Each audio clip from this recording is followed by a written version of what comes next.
Hello students, once again welcome back to Satvik study. Students, इस video में हम देखने वाले हैं फिफ्थ और सिक्स्थ पार्ट का डिटेल्ड सॉल्यूशन। तो आइए सबसे पहले फिफ्थ पार्ट के सॉल्यूशन से हमारी इस वीडियो को स्टार्ट करते हैं। सो फिफ्थ पार्ट में हमें यहाँ पर दो इक्वेशंस गिवन है। पहली इक्वेशन है 7x minus 2y whole upon x into Y is equal to 5। Similarly, 8x plus 7y whole divided by x into y is equal to 15। ये है हमारी दो इक्वेशंस। अब शायद आप में से कई स्टूडेंट्स ये डिसाइड नहीं कर पा रहे होंगे कि ये दोनों इक्वेशंस लीनियर है या फिर नॉन लीनियर। अब ये कैसे पता चलेगा? स्टूडेंट्स, आप दोनों इक्वेशंस में एक चीज नोटिस कर रहे हो कि यहाँ पर ये जो डिनोमिनेटर में x इंटू वाई वाली टर्म है, ये हमारे लिए थोड़ा पैनिक सिचुएशन क्रिएट कर रही है। तो सबसे पहले हमें इसके साथ डील करना आना चाहिए। तो कैसे डील करेंगे?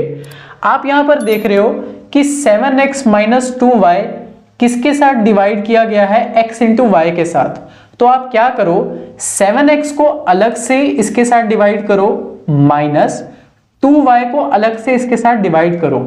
मतलब जो डिवीजन है उसको आप यहां पर पहले स्प्लिट कर लो। इस तरह की सिचुएशंस में हमेशा आपको डिवीजन को स्प्लिट करना होता है। तो कैसे किया मैंने? 7x को अलग से इसके साथ डिवाइड करा, माइनस 2y को x इंटू वाई से अलग से डिवाइड कर दिया और इज इक्वल टू में आ जाएगा मेरे पास 5।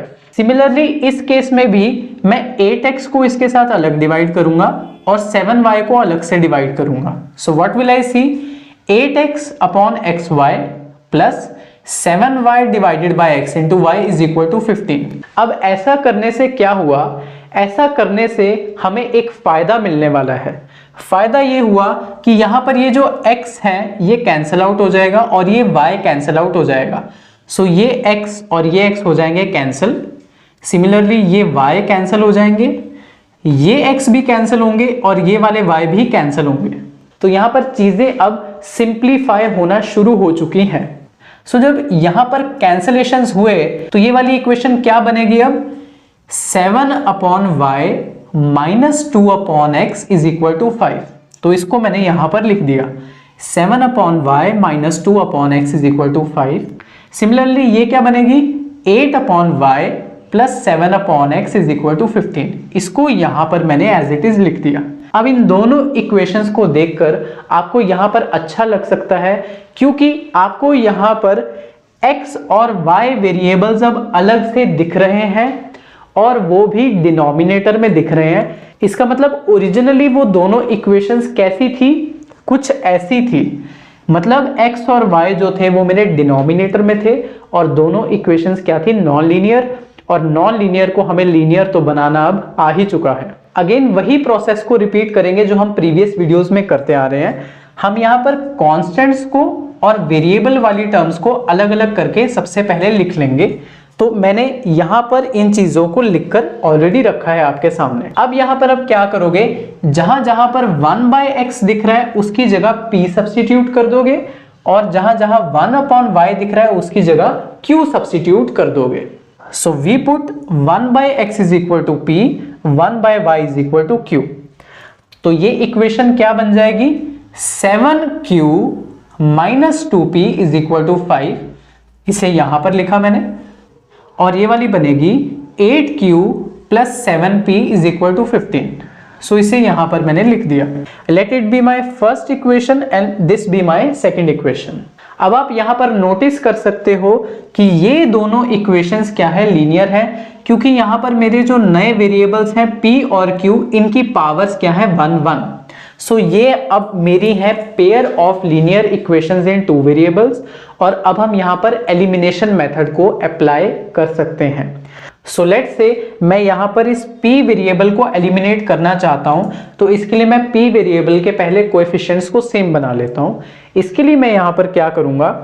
फर्स्ट इक्वेशन को मल्टीप्लाई करूंगा 7 से और सेकेंड इक्वेशन को मल्टीप्लाई करूंगा 2 से।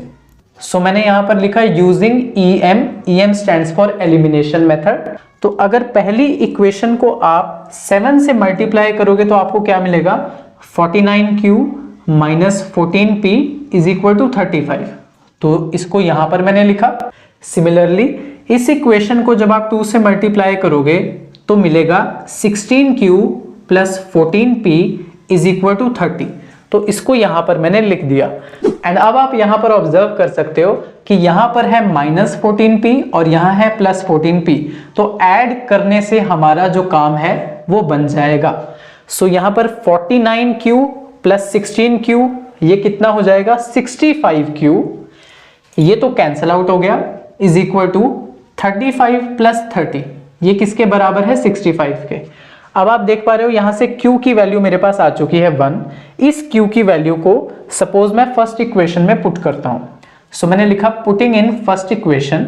सो फर्स्ट इक्वेशन क्या है 7q minus 2p is equal to 5। So 7 into q की वैल्यू है 1 minus 2p is equal to 5। अब अगर मैं इस 2p को दूसरी साइड लेकर जाऊंगा तो ये बनेगा प्लस 2p, और इस 5 को लेफ्ट हैंड साइड पर लेकर जाऊंगा तो ये बन जाएगा -5, और 7 माइनस 5 हो जाएगा 2। सो यहां से मेरे पास p की वैल्यू आ जाएगी 1। सो p और q दोनों की वैल्यूज अब यहां पर मेरे पास 1 और 1 आ चुकी हैं। अब इनकी मदद से हम हमारी ओरिजिनल वैल्यूज जो कि हमसे पूछी गई थी x और y की वैल्यूज, उनको हम बहुत इजीली फाइंड कर सकते हैं। सो मुझे पता है कि 1/x किसके बराबर है p के और 1/y किसके बराबर है q के।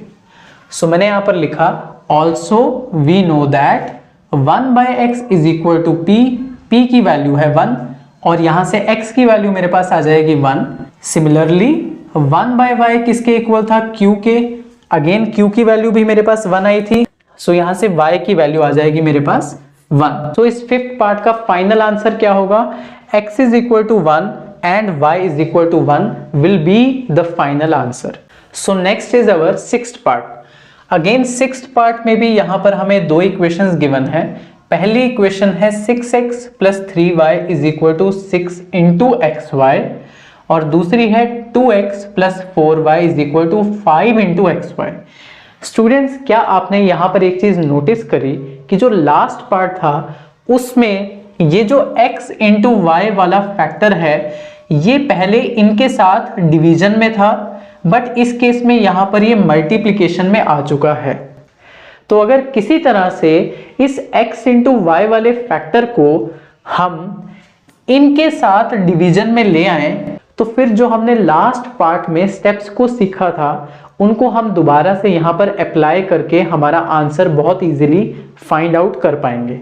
सो इसके लिए अब हम क्या करेंगे, मैं यहाँ पर इन दोनों इक्वेशंस में जो लेफ्ट हैंड साइड है उसको भी x इंटू वाई से डिवाइड कर देता हूँ और जो राइट हैंड साइड है उसको भी x इंटू वाई से डिवाइड कर देता हूँ। अब क्योंकि मैं यहाँ पर इस x इंटू वाई वाली टर्म को दोनों साइड्स डिवाइड कर रहा हूं, मतलब LHS पर भी और RHS पर भी, तो यहां पर हमारी इक्वेशंस में कोई भी चेंज नहीं होने वाला। ऐसा करना बिल्कुल भी गलत नहीं है।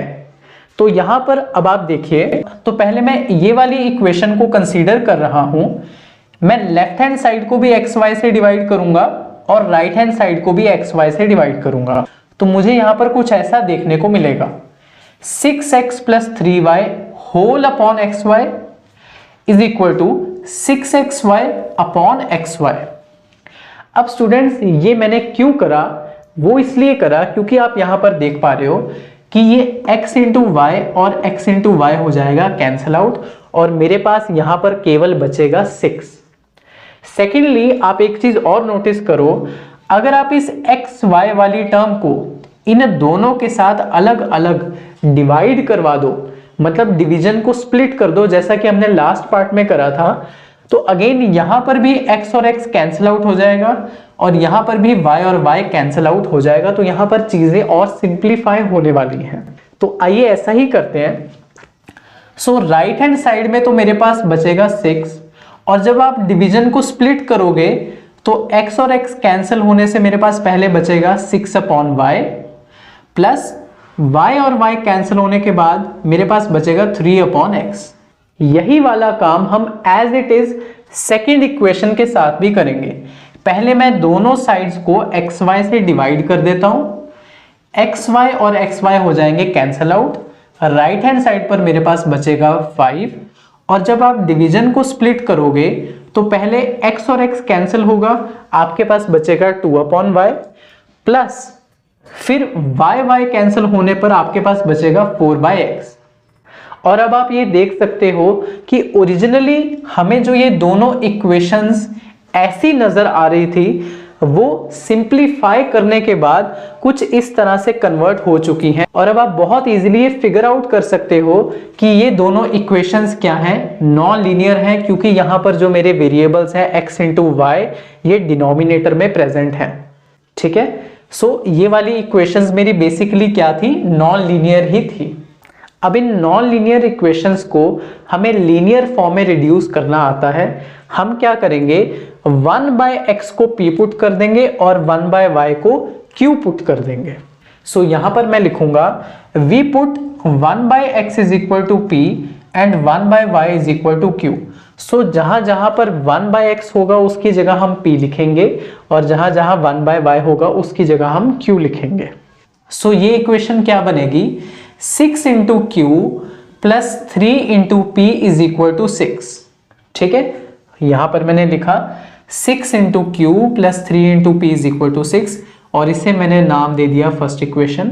सिमिलरली ये वाली इक्वेशन क्या बनेगी, 2q plus 4p is equal to 5। यही चीज मैंने यहां पर लिख दी, 2q plus 4p is equal to 5 और इसे मैंने कुछ सेकेंड इक्वेशन नाम दे दिया। Now again you can notice कि यहां पर मेरे जो न्यू वेरिएबल्स हैं उनकी पावर्स क्या है, 1 1 है, मतलब ये है pair of linear equations in two variables.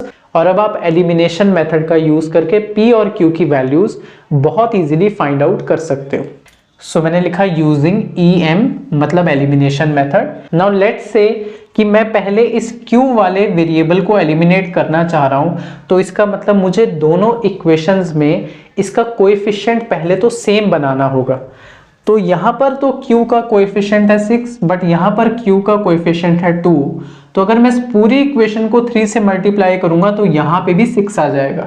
तो फर्स्ट इक्वेशन को मैंने यहां पर एज इट इज लिखा, बट सेकेंड इक्वेशन को मैं यहां पर 3 से मल्टीप्लाई करके लिखूंगा। सो ये वाली टर्म बनेगी 6q plus 12p is equal to 15। 6q plus 12p is equal to 15।